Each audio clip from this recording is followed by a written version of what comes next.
궁금했던 세계의 반응, 글로벌 리플, 글리 시작하겠습니다. 여러분은 양심적인가요? 요즘 뉴스를 켜보면 항상 부정적인 내용의 구성으로만 나오기 때문에 양심이라는 건 사회에서 없어지고 있는 것인가 싶기도 합니다. 하지만 주변을 살펴보면 여전히 우리에게는 양심이 남아있음을 느낄 수 있는 것들이 많습니다. 예를 들어 여름에 장마가 왔을 때 무인 우산 판매대를 설치했을 때 사람들이 알아서 돈을 지불하고 우산을 급히 가져가는 모습을 볼 수도 있었고, 물건을 두고 갔을 때 분실물 센터에 맡겨주는 비율이 압도적으로 높은 경우도 있었죠.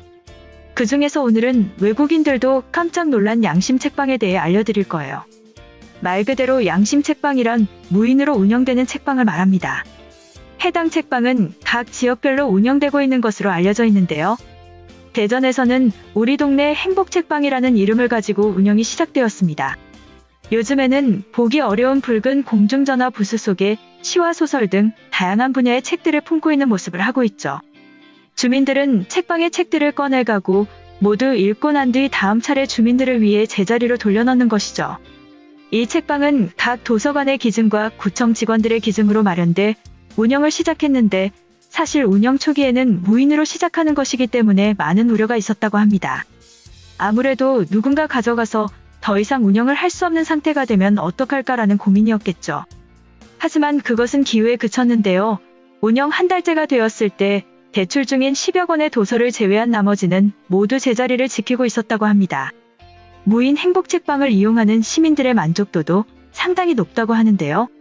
주민들의 인터뷰에서는 멀리 있는 도서관까지 가지 않아도 집 앞에서 책을 공짜로 볼 수 있어 좋은 것 같다며, 지금도 이에서 3권을 가져다 빌려보고 있고 다 본 후에는 제자리에 꽂아둘 거라고 전했죠.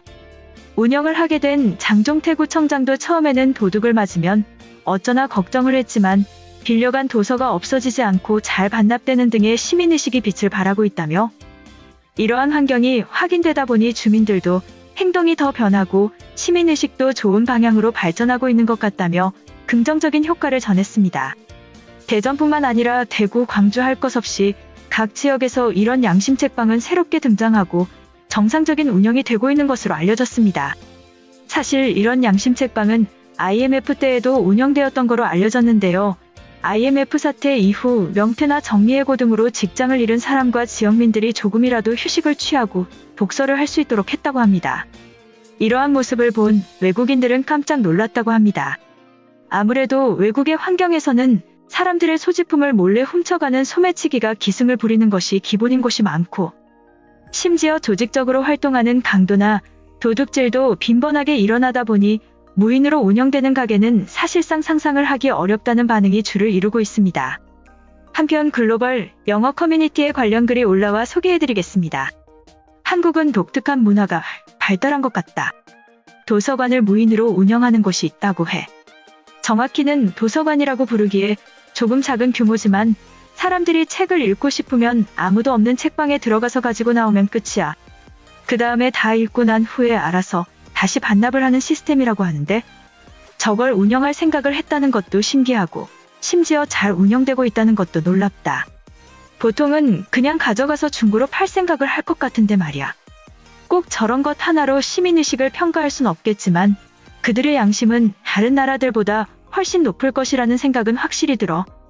이처럼 우리나라의 양심 책방 소식을 듣고 깜짝 놀란 외국인의 글이었는데요. 해당 글에 달린 외국인 반응 살펴보겠습니다. 양심을 믿고 장사를 하는 사람들이 있다니 믿을 수 없어. 장사를 하겠다는 것인지 기부를 하려는 것인지 분명히 해라.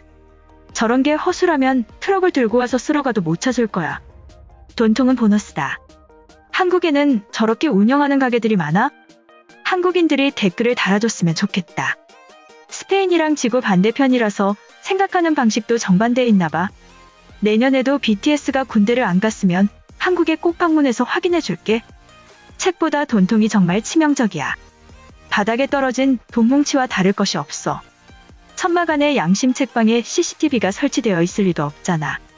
클리브랜드에서는 3일 만에 모든 것을 잃어버리고 천막도 없이 먼지만 남아있겠지.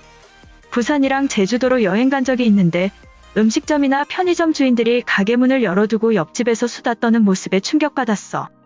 뉴욕의 강도나 좀도둑이 봤다면 문화 충격받아서 안 들어갈 것 같아. 솔직히 책은 나도 관심이 없지만 돈통은 도대체 어떤 생각으로 설치한 거지?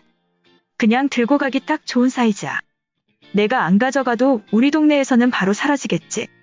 30분을 못 버틴다에 2달 용돈을 베팅하겠어. 한국인들은 안전 불감증이거나 사업가의 자질이 부족한 거야. 코로나로 실직하는 사람이 술을 폭증하는데 한가롭게 장사를 하는 것을 보면 한국은 아직 괜찮은 거야? 작년 크리스마스에 자선 행사에서 처음으로 옷은 팔아봤는데 팔지 못하고 없어진 것만 20벌이 넘었어. 로마에서 장사를 하려면 CCTV와 도난 감지기는 필수야. 아니면 인건비도 안 남을 테니까. 저런 식으로 운영이 된다면 10개의 서점이나 편의점도 한 명이 관리할 수 있지. 인건비가 최악의 리스크인 베를린보다 100배는 좋은 환경이야. 한국에서 5년 동안 일하고 있는데 물가도 비싸고 정신없지만 도둑 걱정 없는 세상인 것만큼은 사실이야. 누가 물건을 훔칠 거라는 생각조차 안 하는 한국인들을 보면 신기해. 비싸고 좋은 신간은 남아있지 않겠지. 모조리 오래되고 낡은 책들일 거야. 아니면 빨리 캐리어라도 챙겨오는 사람이 승리자다. 대형마트의 할인 행사와 다를 것이 없지. 사람들을 믿지 마. 민주주의도 벌금과 시스템을 따르는 거지. 신뢰는 드라마나 영화에나 나오는 이야기다. 2020년에도 한국인들은 순진한 거야. 문화와 가치관의 차이지. 지금 미국에서는 생존이 걸린 싸움이 벌어지고 있어.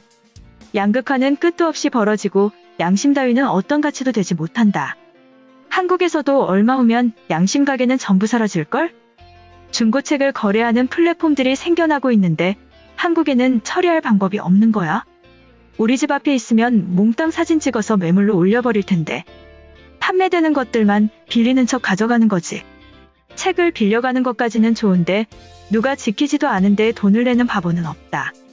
프랑스에서 운영되면 과연 돈이 들어있을지 미지수야. 정부가 아니라 인류로라도 있으면 감동받을 것 같아. 사장이 손님이 없어서 집으로 도망갔어.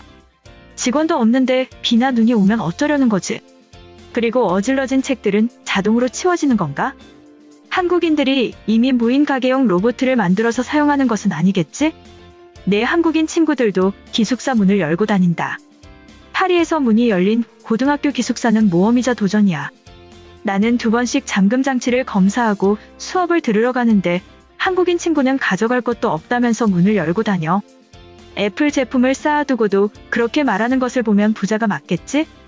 저소득층을 위한 이벤트나 복지시설이겠지?